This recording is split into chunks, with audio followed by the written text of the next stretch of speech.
Hey, let's talk really quick about Psalm 66:18. It says, "If I regard iniquity in my heart, the Lord will not hear me." So what does that mean, regarding iniquity in our heart?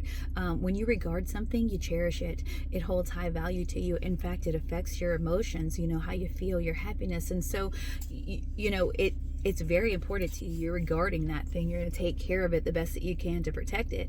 And when it's iniquity, it's a sin. It's an injustice. It's something that's wrong and against God. And of course, when you sin against God, you're sinning against others as well.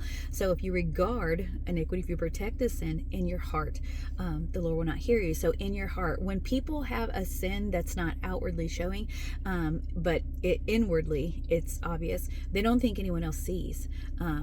And sometimes people don't see, let's be honest, sometimes people don't see, but usually it's obvious in some way or another. But really the person who can't see it and who's deceived by it is the one who's regarding that iniquity in their heart.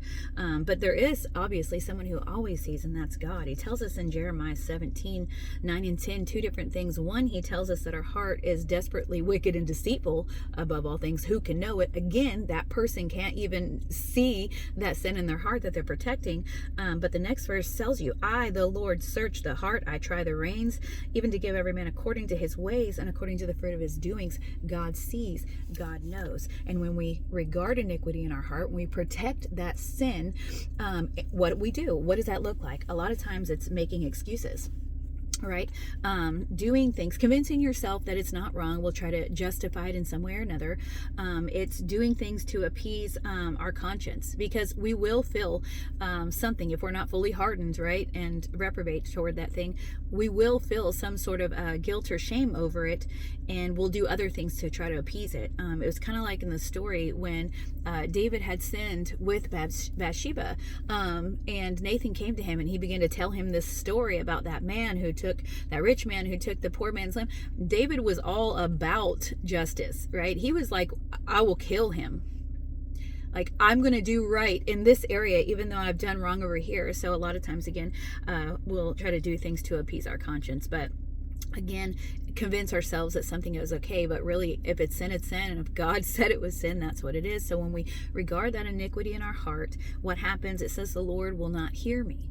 So God has to literally stop himself from listening to our prayers. All right. Some indicators in our life is, have I been struggling with this for a really long time?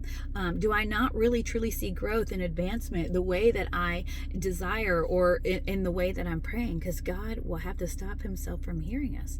Why? Because that relationship is wrong. Even though we still have sonship, we're still his child, that fellowship is broken. And there's something between you and God. And I'll just tell you, when there's something between you and God, when that relationship isn't right, your other relationships aren't right either.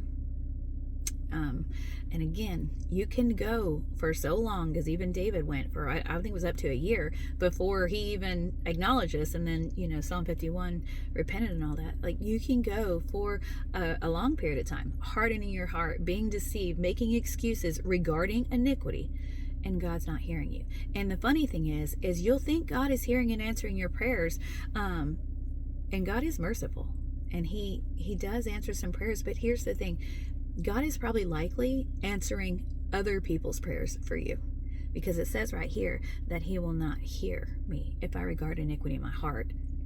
So just something to consider today. Be blessed.